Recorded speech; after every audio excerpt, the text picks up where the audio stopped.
లోకేష్ కి చెప్తా ఉన్నా మీ ద్వారా. నా ఇంటికి నీళ్ళు ఎంత దూరమో నీ ఇంటికి నా ఇల్లు అంతే దూరం.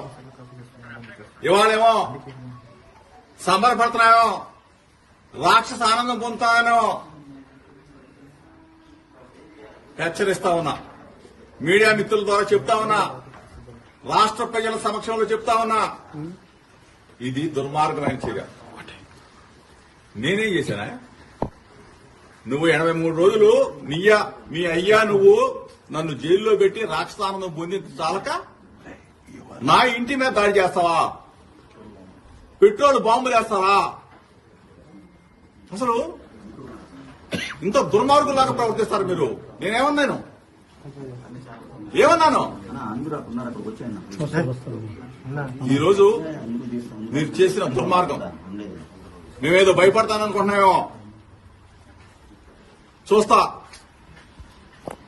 నువ్వు నీ గోండాలని, నీ రౌడీలని, నీ పిక్ పాకెట్ గాలని, బ్లేడ్ బ్యాచ్ ని, గంజాయి బ్యాచ్ ని విజయవాడ నుంచి, నలుమూల నుంచి నా ఇంటి మీద పంపిస్తావా?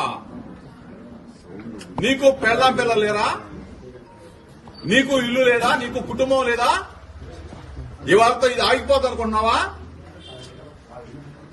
లోకేష్ కి చెప్తా ఉన్నా, నువ్వు ఇటువంటి రాక్షసానందాన్ని కదా నువ్వు అబ్బాయిని చెప్పకపోతే ఇటువంటి పనికి మాలిన పిల్ల చేస్తకి జోగి భయపడ్డాం.